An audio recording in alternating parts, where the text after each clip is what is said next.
Cha-Cha died while on loan to Mexico. Now Washington and Berlin are offering to send their male pandas.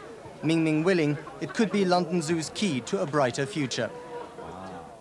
And that's it from us for now. Michael Burke will be here at 9. Good evening.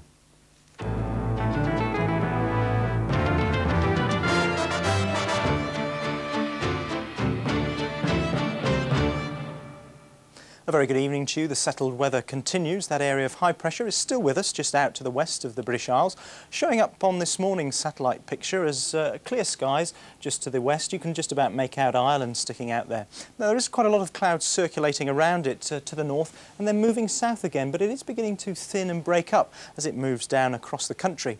Now, we can zoom in on that. This is how things look this afternoon. Some quite good breaks developing over Scotland and then further south across northern England, running down through the Midlands. Now, those breaks are very important because that's where the mist and fog is likely to form overnight. So it's really a matter of figuring out where those holes are going to be. That's how the pressure map looks. So essentially, we're going to have fairly light northerly winds, and they're picked up quite nicely on the computer sequence here. And that means those holes are going to move southwards, perhaps across central southern Scotland, and then down across the country during the course of tonight. Now, underneath those holes this evening, I think mist and fog is going to form fairly readily, although there is likely to be more in the way of clouds, certainly over Northern Ireland and up the western side of Scotland there, giving some patchy, drizzly rain, as indeed the thicker cloud will be down the northeast coast. But inland, I think we're going to see that mist and fog thickening up and some quite dense fog patches by morning, so certainly something to watch out for tomorrow when you're commuting. Now, temperatures tonight are going to fall to around 3 in the south, so there could be a touch of ground frost in the more well-sheltered places. There's tomorrow's weather map. Not a great deal of change. There is a weather front close by, but it's only going to bring slightly thicker cloud and the odd spot of drizzle to East Anglia and Kent for a time tomorrow. So that's how things look, but I think certainly some of that mist and fog is going to take the best part of the morning to clear away, perhaps even in some places not getting away until the afternoon. Again, cloud and drizzly rain affecting the Western Isles. Those are the temperatures for tomorrow, 11 or 12, but where that mist and fog lingers, probably not even making double figures. Looking further ahead Thursday, not a great deal of change, so more fog overnight. If you care what you watch and what you read, get the Radio Times. Off the wall and on the case, John Sessions in Duke City. And caught in the act, Elaine Page. I'm live in concert, I'm on BBC1, and I'm in the Radio Times. A talent to amuse, the many faces of Robin Williams say, "Good evening, Mr. Wogan." And the poetry of protest, actor Jeremy Irons on Heathcote Williams' epic warning about the menace in our midst, the motor car. The Radio Times is packed with all-channel information and is so easy to use that even with the busiest of lifestyles, you're sure to catch the best in TV and radio. The Radio Times, it's essential reading.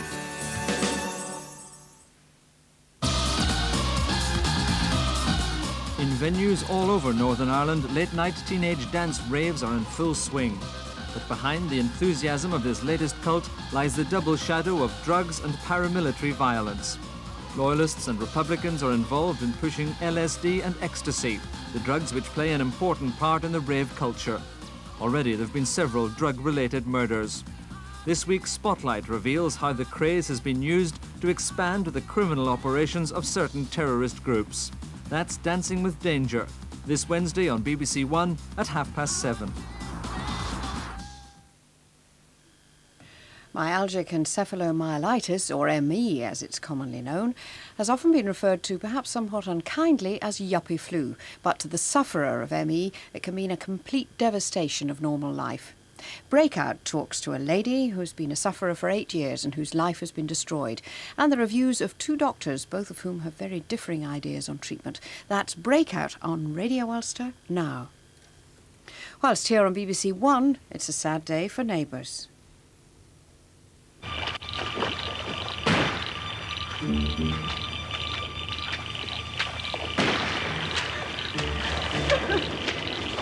just had to kill 2 more ducks. It was so bad.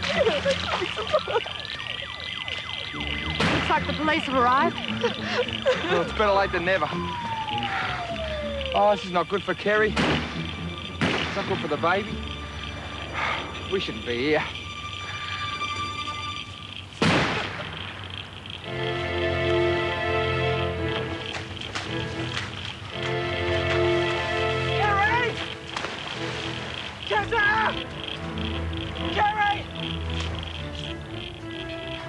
no! It's all right. It's all right. I'm sorry. Amber! Oh, man. Oh, no! No! Neighbours, everybody needs good neighbours. All right, you lot, the boss is home.